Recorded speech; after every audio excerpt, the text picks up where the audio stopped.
Hello, my name is Tim Tuller, and I'm the canon for music at St. John's Cathedral. I'm going to say just a couple words about the music for this Sunday, August 20th. Before I begin, I have gotten a question recently about why we call our preludes and postludes voluntaries in our services sometimes. And this is a tradition that many, although not all, Episcopal churches use. It comes from English tradition. And the term voluntary actually goes back several hundred years, and it's meant slightly different things over the centuries. There used to be a tradition of composing pieces actually entitled voluntaries. You may have heard of the trumpet voluntary of Jeremiah Clark and things like that.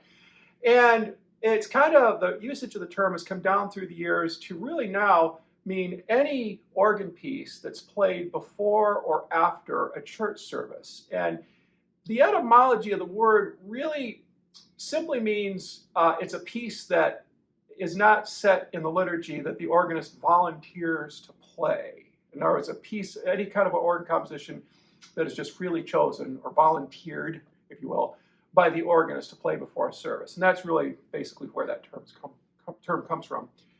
This Sunday, our opening voluntary is entitled Choral Prelude on Rosa Midra by English composer Ralph Vaughan Williams.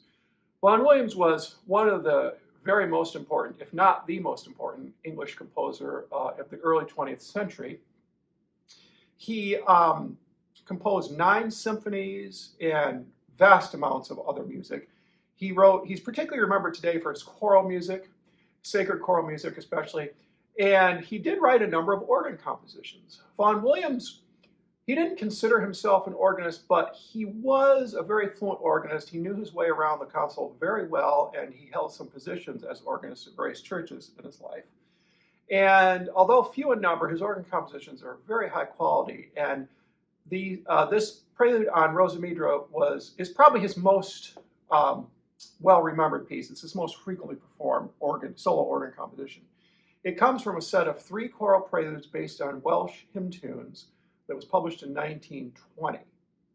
And this particular tune, Rosa Midra, isn't well known to American audiences or congregations nowadays, but it would have been known to the British congregations of Vaughan Williams' time. Our offertory anthem this Sunday is entitled How Beautiful Upon the Mountains by English composer John Stainer. Stainer was the music director at St. Paul's Cathedral in London from 1872 until his death in 1901. And he wrote a lot of music, but his greatest legacy probably is that of a choral trainer. Stainer raised the standards of choral singing and choral performance in England to a level that had never been seen before and which really resonates to this day.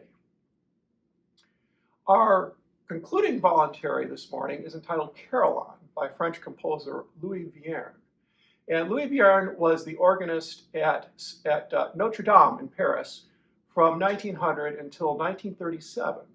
And in 1937, he actually died on the console of the organ at Notre Dame at the end of an organ recital. He wrote a vast amount of music for the organ, very, very important in the repertoire. And the piece Caroline is an interesting piece that starts out with a little repeated figure in the pedals that keeps going throughout the entire piece, which is supposed to evoke the feeling of a pealing carillon, hence the name. I hope you enjoy the music this week.